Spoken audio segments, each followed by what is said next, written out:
Umuulan na naman ang patak. Parang maling kumanta ako sa weather na to. Mas maganda yatang humigop ng sabaw, yung pares ano. Yung tipong 100 pesos lang may only rice, only sabaw at meron ka pang soft drinks. Tapos sana lechon overload din siya no, yung punong-puno ng lechon yung bowl. San kaya meron nun? Ay, wait lang, di kita yung logo. Camera adjust. O, take 2 tayo. Pangit talaga ilaw ng camera natin sa gabi. Sir, pwedeng isarado nyo muna yung ilaw ng logo nyo? At ito na nga, sa tapat lang ng KFC at tabi ng Cosmopolitan Hotel 7-Eleven. Ito ang City Mami Pares CMP. Ayun yung logo nila.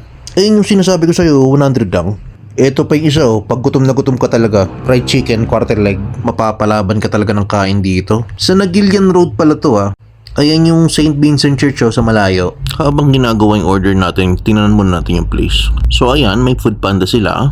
Mala AI na mga bulaklak. Tapos ito, inspirational quotes. So, kung ano man yung nararamdaman mo sa tag-ulan, saktong-sakto yan. And more chair upstairs. Akyat na rin tayo. Ano ba meron dito? Sabi nga nila, more chairs. So may CR nga sila doon. Tapos ganito kalaki yung taas. Marami-rami rin pwedeng kumain dyan pag tag-ulan. Ito naman yung view nila sa window, BCT tsaka KFC. At ito na nga, dumating na siya. Syempre with our soft drinks. Now let's make that sauce. Sili lang naman tsaka toyo ang gusto ko ngayon. Tingnan natin yung lapot ng sabaw. Papansin tong spring onions sa to. Gusto nga natin makita yung agos eh. Sumasama talaga. Ayan, wala na siya. Tingnan natin yung agos ha.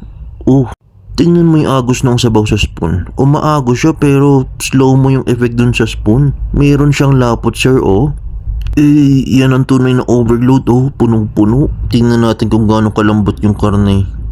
Hindi siya nadudurog Ang sarap nguyain yan pero malambot. Isang ganyan lang pa. Imaginein mo, ipin mo yan. Putol agad. Pangit din kasing nadudurog yung sobrang lambot. Dito muna tayo sa lechon rice. Look at that lechon kawali. May karne. Hindi siya puro taba. Pwede mo rin isawsaw yan Sinong gumagawa niyan? Pero usually binubuhos natin sa rice. Tapos lagay ulam. Tapos subo. Try din natin tong may sausawan. Ang anghang niyan. At saktong kasama tong Pepsi sa 100. Para pag naanghangan ka. At dahil only sabaw, punta ka lang sa counter at bibigyan ka na kaagad ng sabaw. Ito na ang round 2 natin. Ang dami ko pang ulam pero ubos na yung rice ko. Buti na lang under rice. Oh yes. Let's go! Yan ang bagay sa yung kanin ka. Maligo ka ng sabaw. Pare-parehas lang kayong unli. Anong gagawin mo pag isa na lang yung ulam mo tapos ang dami pang rice? Di isang hibla na lang ng karne kada subo ng rice. Or pwede rin naman natin daanin sa sabaw. Sarap naman yan Kainan na. See you on my next vlog!